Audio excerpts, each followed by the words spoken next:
Well, that's everyone, huh? Speaking of which, it was pretty smart of you to think of hiding here. Poisson was just involved in a disaster, so it's presently devoid of people. That naturally makes it the best choice. And here you are drinking tea like it's the most natural thing in the world, huh? That's what families should do. Sit and enjoy a leisurely time together. It's nice to enjoy tea here, you know? Care for a cup? Lend me your ears, everyone. Or perhaps one of you might like to start us off. How about you, friend? Me? No, I don't think I can. Then, how about you, good sir? I fear that I will cause the mood on this boat to become as somber as it is in court. Well then, I guess we're lucky we've got a local like me to organize things. Wonderful, the spotlight at last. I guess I'll be facilitating things from here. That was a little long-winded, don't you think? Oh, you might be right. Anyway, to cut to the chase, our friend here, the Traveler, has brought us together to discuss something. As for what that is, well, let's start by saying that we'll be pooling our efforts together to create a series of traps. Oh, how intriguing. Well, it's just an expression, really. One that I just learned from Chlorand, and used on the spot. So, let's invite her to explain in detail. A round of applause, please.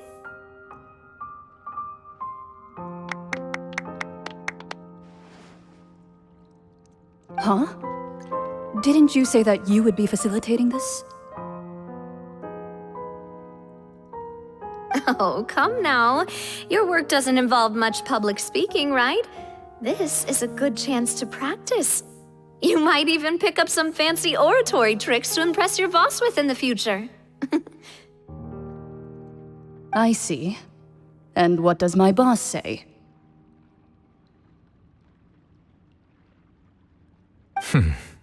He is glad that you consider him your boss.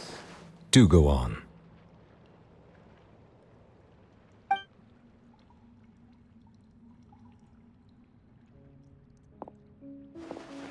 In that case, do any of you have experience hunting?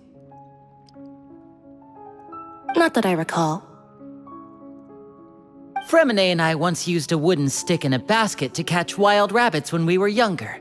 As for Lynette, oh, right. You were sick that day, weren't you? I've also gone diving to catch some fish before. Does that count? I'm afraid not. You may or may not have heard, but Fontaine once played host to a group known as the Marechaussee Hunters. Though that was their name, they did not hunt animals, but rather various monsters left behind by the ancient dynasty of King Remus. Today, Fontaine's monster population has already thinned greatly, so the hunters have blended back into society, taking up arms in other lines of work. They even left a unique methodology of hunting in their wake. A trap comprises of the following components: bait, a trigger, and a containment device. Sometimes a lethal implement will also be necessary to deal with the prey. So, if we were to build a trap together, right now, what would you choose to build it with? For me, I would prefer something basket-shaped. Pigeons and rabbits will see the bait and naturally enter the snare. Our line of work requires a deft hand, and we're some of the best in the industry, so you can count on our techniques. You used some of those techniques while moving the people of Poisson, didn't you? My subordinates mentioned that you even perform some magic for the bawling children. Yes, and I even managed to gather some intelligence in the meantime. I'm quite the multitasker if I do say so myself. I'm afraid I can't claim that as my strong suit. I prefer more stable methods, like placing bait in the water and waiting for the fish to come within reach. That's the kind of method I would count on. Calm and steady. Exactly the kind of person who would catch loads of fish. And I can be their assistant. With discretion, I'm sure. I'd probably use some sort of mechanical animal. Papa once bought me some small clockwork squirrels, mice, and such. When placed in the forest, they can attract others of their kind. I remember that you liked those too, didn't you? I did.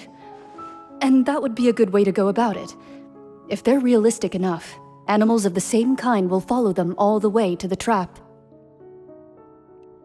What about you, Monsieur Neuvillette? I fear I do not have any related experience. That makes sense. You usually solve problems directly, without the use of any such tricks. But I do have one more question for you, Monsieur. If we were to create a trap now, how would you design it? I would like for it to be effective, but bring no harm to the prey. A more gentle trap would be ideal. Kind, as always. However, our intention doesn't necessarily change the containment device and the type of implement we need. If we wanted to kill the prey in one strike, we would need a powerful implement.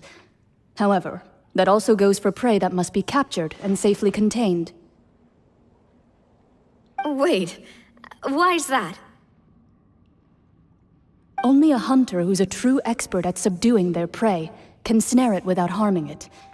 The line that divides life and death is often exceedingly thin. So, are we going hunting together? Huh. We hadn't thought of seeing ourselves as hunters. It kinda works, but maybe it's still not the best metaphor. If our means of capturing and dealing with our prey is to put them on trial, then the hunting metaphor is actually quite accurate. But we shall require much more courage than any hunter to judge a god, a being whose seat is an exalted throne. Oh, so that's what's going on. Sounds very interesting.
few days, hasn't it?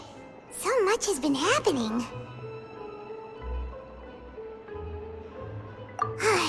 Paimon didn't think the meetings would go on for so long, but everyone seemed pretty fired up, huh? Paimon thought they'd be at least a little frightened. Well, Fremine was, now that Paimon thinks about it, but everyone else just looked a little surprised.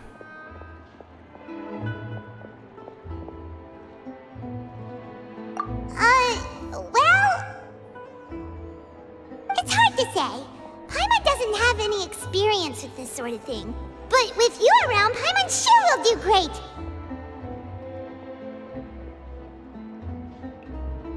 After all, you're the most reliable person in the world, aren't you? Huh?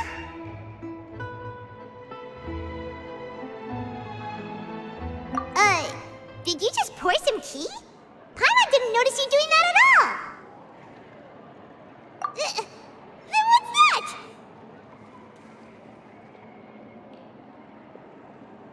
Paimon's never seen that cup before.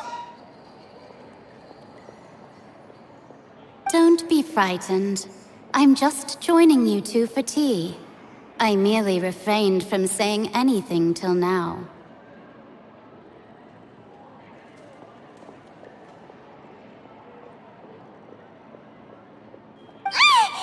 Who's that voice?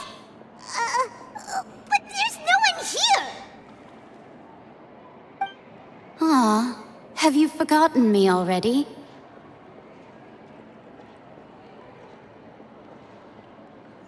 Wait, you are familiar. You're the voice we heard from the sky in Sumeru. The voice from the sky, I fear that description is wrong. Though, not completely wrong. You're feeling lost now, just as you were feeling previously.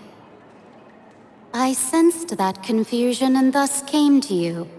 Guiding people is an irresistible hobby of mine, after all. Consider me a passerby, just accepting a commission from my friend's disciple on a whim.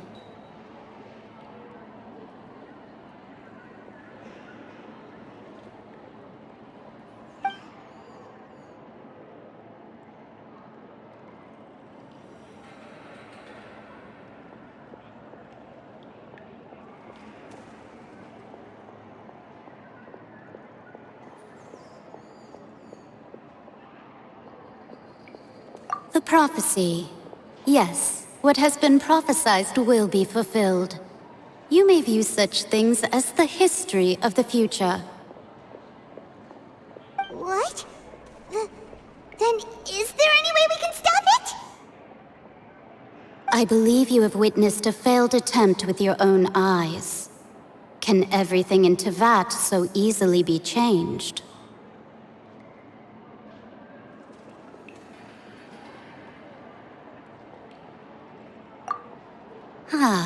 So you've caught on.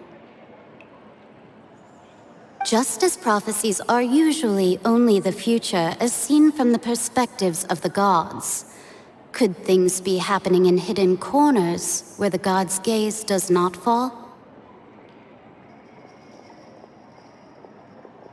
Are the things that you shall see different from the fate that the gods perceive?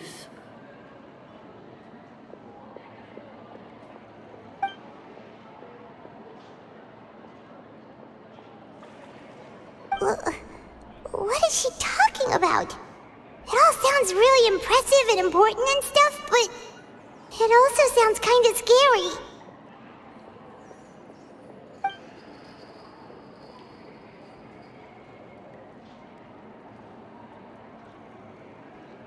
I believe that you understand, right? Some things are insignificant, but others you must reach out to change. Ultimately, fate shall serve as your only guide, no matter what will happen in Teyvat's future. All you need to do is to play your part. This was good tea, by the way. Thank you for your hospitality. Well, that'll be all for today. The voice. It's gone.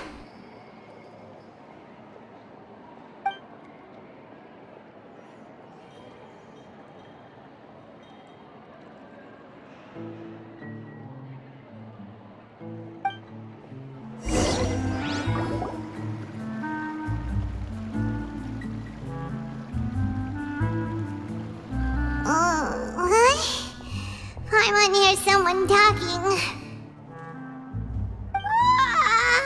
Alright, coming! Hey, it's you who's getting lazy, okay? Well, I see I've walked in on some lively banter. Luna! Fine, just fine. I went to take part in that Steambird panel. It turned out to be more interesting than I expected. Not all Fontainians are pessimistic about this. One journalist mentioned that sitting around and waiting for the end to come would be wrong, and that they should make their own rescue preparations. I agreed, so we had a brief chat with her.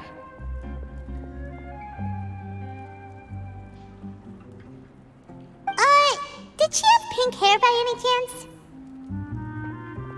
Why, yes! It was Charlotte. You remember her, right? That daredevil journalist? I'm in full support of her view. Prophecies are very important, but how can people allow their lives to be commandeered by just a few words? That's right! Paimon's glad to hear something sensible for once. Ah, yes. About what we had discussed before. I did try, but I'm afraid I couldn't reach the old hag. I'll try again tonight, but I wouldn't get your hopes up. Huh?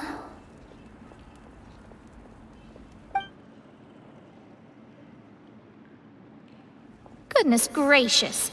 Are you serious? She said that even the god's gaze has blind spots. Pretty bold if you ask Paimon. Most people would believe the gods to be all-knowing, right?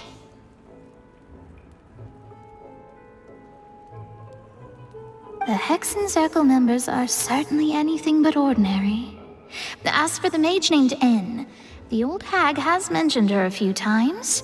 She said that N's sense of direction is incredible, and that she loves guiding those who are lost.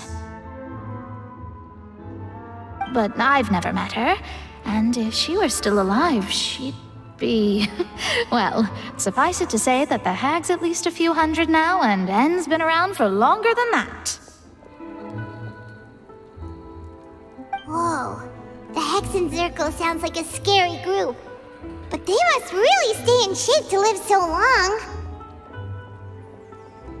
Their abilities alone are pretty terrifying. If she came to see you personally, then the problem you're facing must truly be of great importance. Well, it's not like Paimon could understand anything she said. Yes, she was quite cryptic, but I suspect she means that there is still a way to turn things around. She didn't say when or what that would be, though, so... Perhaps it is something that you cannot know right now.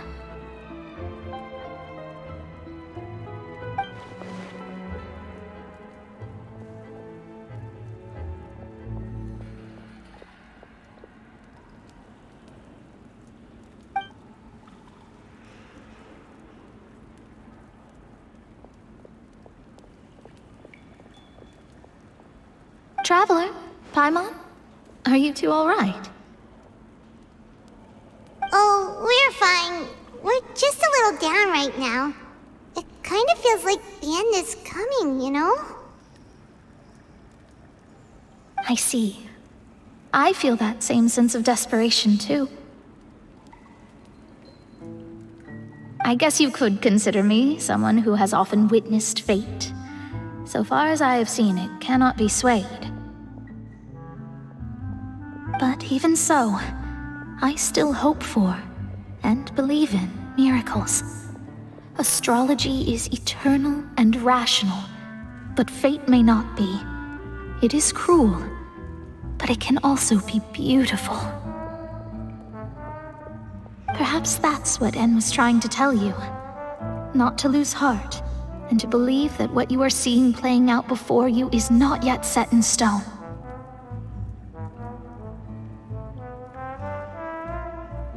I did originally think of steering clear of all this, but I couldn't. Even if this is all futile, I still wish to help everyone. If we don't struggle to the last, then how can we face the end when it comes? Huh. You do have a point. There I go, talking about astrological principles again. Sorry about that. The moment I start talking about work-related stuff. I need to get going. It was worth trying to comfort you, even if only a little. I believe that you'll help those who are struggling in the same way I did. I suppose that might be why we always seem to meet by coincidence.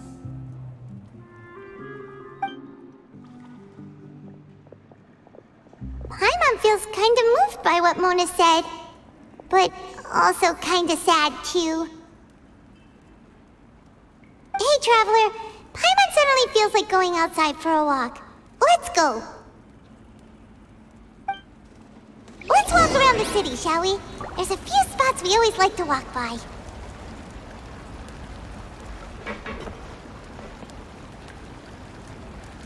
Adventuring underground is way more fun than I thought.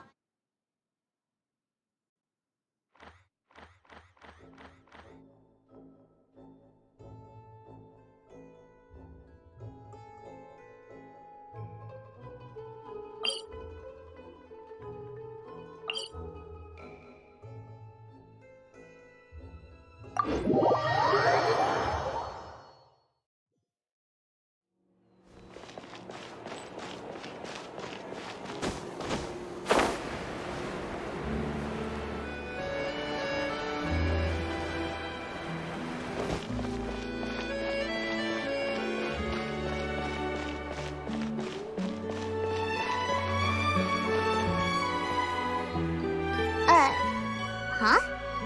Our names are written in this newspaper. What's going on? Let Paimon see! The underwater stronghold, the Fortress of Meripede, has continued in its noble autonomy, but that does not mean that others cannot interact with it. My recent attempts to enter the fortress bore little fruit. Huh. Guess Charlotte still hasn't given up on that. Thus, did an Outlander friend become the focus of this report, a blonde adventurer with their white fairy legends trailing in their wake. It is said that this mysterious traveler once visited the underwater fortress. So while the fortress's interior remains a mystery behind closed doors, do not fear, for the tales of the traveler contain surprises in spades. Journalist Charlotte's biggest scoop yet, the Traveler's Trail, World Walker. Huh. Charlotte took so many awesome photos of us and we never even noticed her. She hasn't been able to get a hold of anything at the fortress, so since we're easier to find, she's using us as the subject matter instead? Ugh, seriously? Well, fine. Those headlines and photos do look cool, so Paimon will forgive her this time.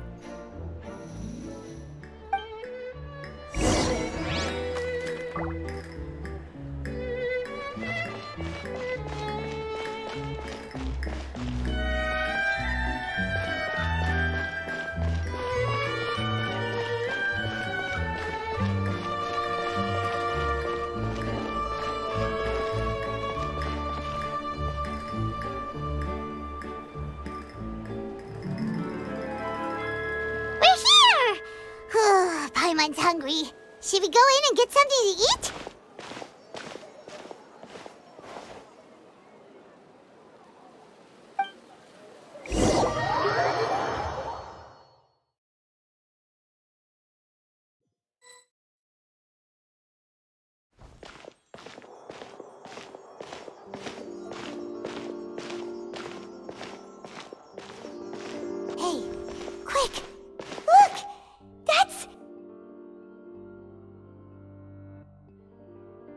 That's the limited edition, only 16 slices a day cake!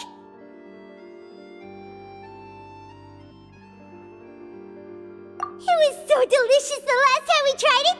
Despite the tense situation we were in, let's give it another go. I'm sure it'll be great! One slice of cake, please. Someone showed up after all! Oh, wait, you're the one from the Palais Mermonia.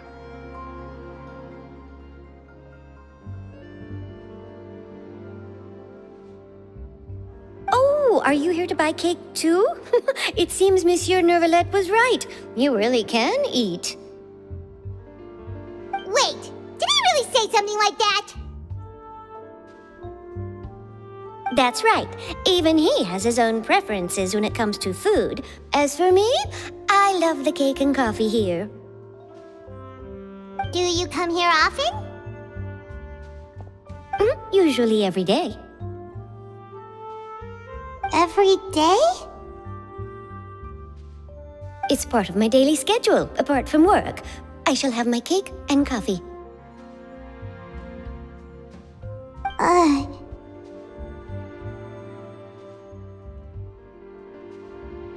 Then what if someone told you one day that this place would be closing soon, and you wouldn't get to eat cake here anymore? What would you think? But why would it close? Well, Paimon doesn't know either, but maybe the waters will rise tomorrow. You know, like in the prophecy.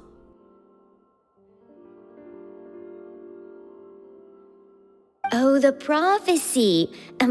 To be honest, I haven't paid much attention to that. No, still, even if there'd be no more cake tomorrow, that wouldn't keep me from having some today. No, it's the same for eating in general. You might not be able to eat tomorrow, but if you can do so today, then you should carry on. That's what people call living, you know. Huh. Don't be sad. Excuse me, could I have 2 more slices of cake to go? These 2 slices are for you. Sijuin said that this kind of expression you're making is what humans call being sad. Oh, you know Sijuin? I sure do. She was born before me, and she sometimes comes to the surface to teach us things about humans.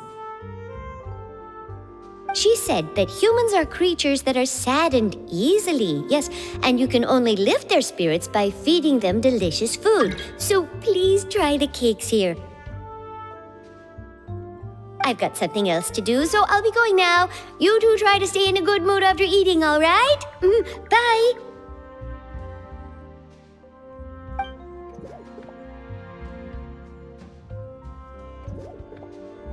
And there she goes.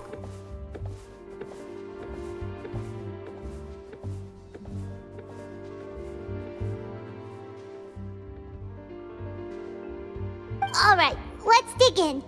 Paimon's sure this cake will be delicious.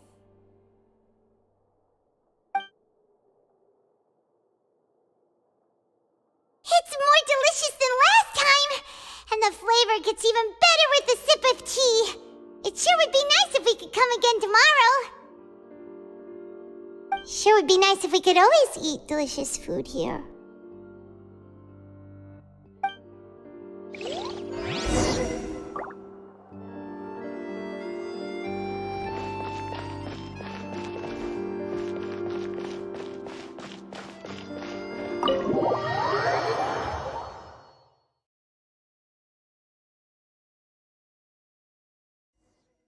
Oh, we're near the Steambird office. Let's go look for Charlotte and have a chat.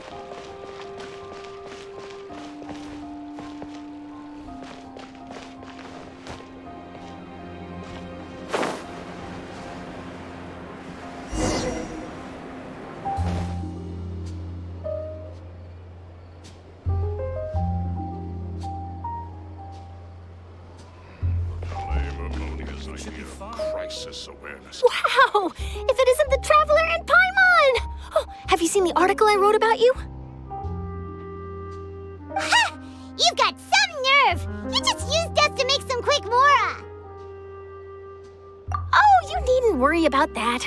I heard that you were in Poisson some time back, so I sent you a letter to discuss just that. It appears you didn't receive it, though. It's all right, though. I've set aside the amount intended for you. I've even set the table with some food. Really? Oh, you're the best! You're almost a little too easy to win over, Paimon. If I were a journalist with ulterior motives, you'd be in trouble now, you know.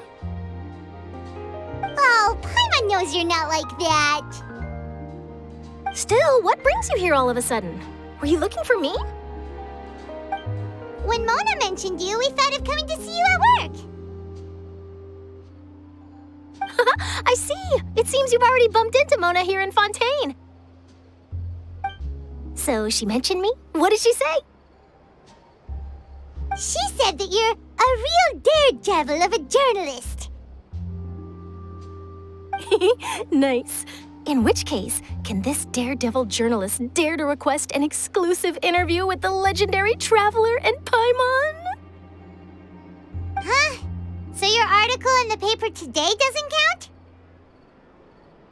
Oh, of course it doesn't. That was more like live photography. What I'd like to do is dive deeper and ask you to talk about the things you've seen and experienced.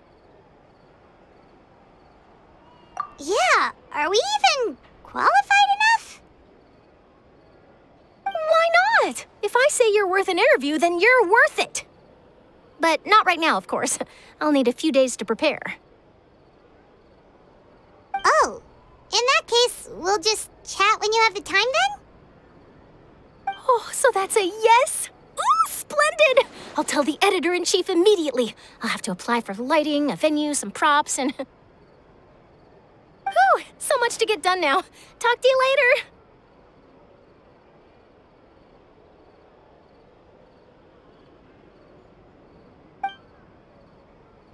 Wait, Charlotte, Paimon's still got a question for you.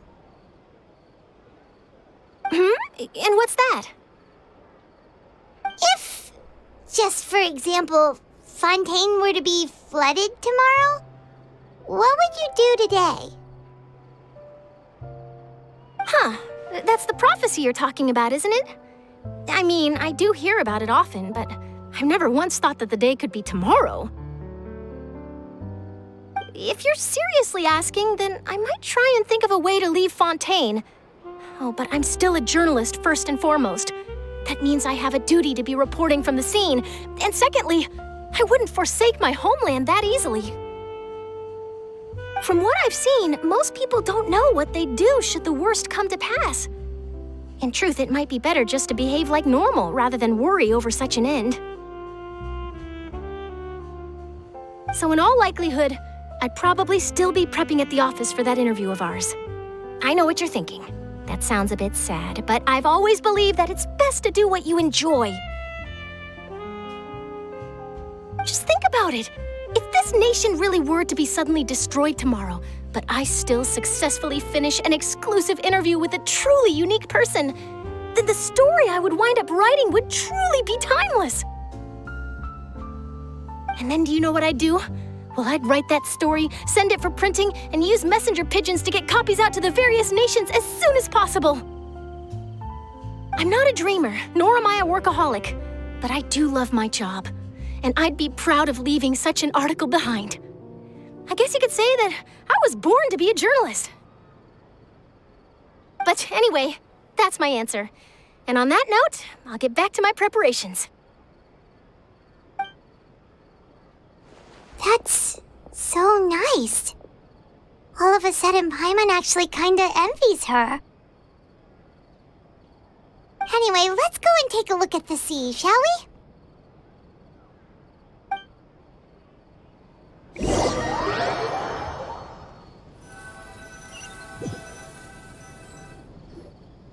The sea breeze and scenery can be a pretty soothing combo, huh?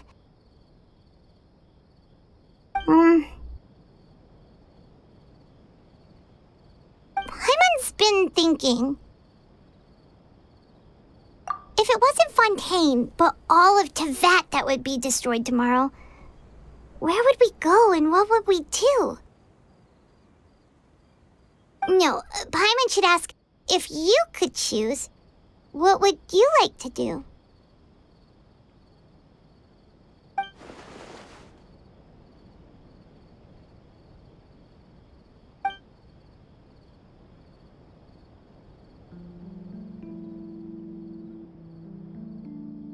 We've always been moving to the next destination, so we haven't spent much time thinking about these kinds of things.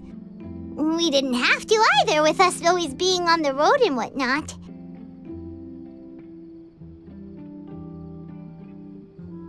You mean, still traveling?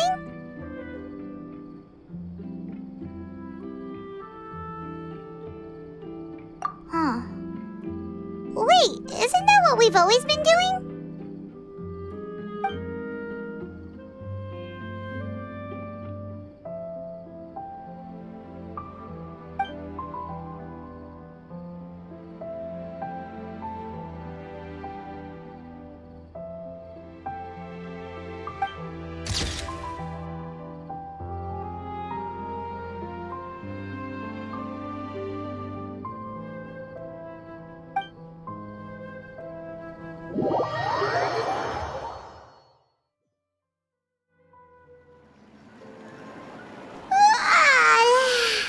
Feels like you'll grow mold if you stay here long enough.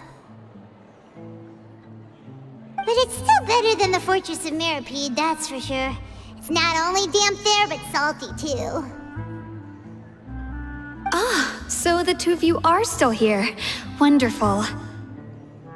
Oh, you're from the Palais Mermonia, aren't you? Yes, I'm Isadora. Monsieur Nervillet sent me to look for you two before. I heard that afterward you went to the Fortress of Meropide.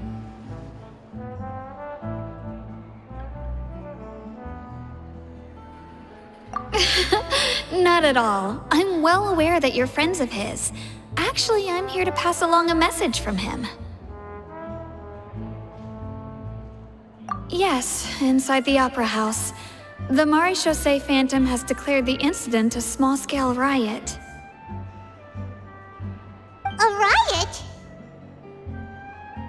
Well, that said, I don't personally think it was that serious.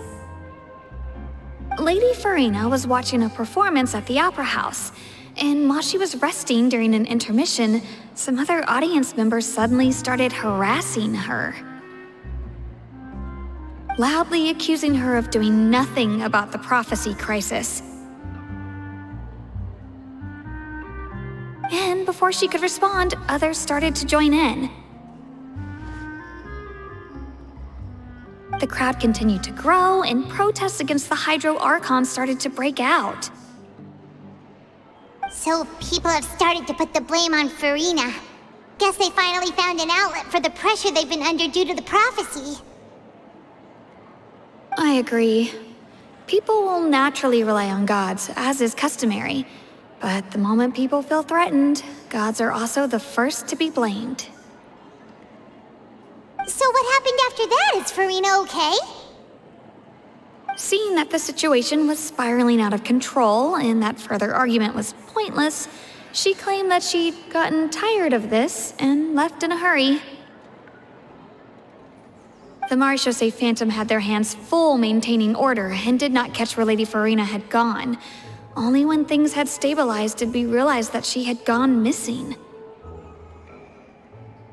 So, you mean she's still missing? That's right. The Maréchaussée has dispatched many people to search for her, but we don't have any leads yet. That said, I don't think there's much to worry about. She is a god after all. Even if she were to fall into the hands of rioters, what could ordinary people do to her? Good. Monsieur Nervillet sent me to tell you about the situation, but he didn't say anything else. Don't worry, this is more than enough to go on. Thanks for keeping us informed. Ah, is that so? Well, all right then. In that case, you two take care. I'll be heading back to the Palais now.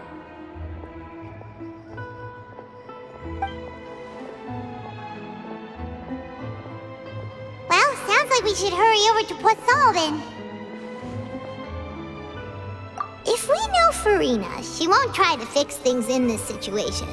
Instead, she'll look for a place to wait out the heat. And as we also know, she may be loud and dramatic, but she doesn't have a heart of stone.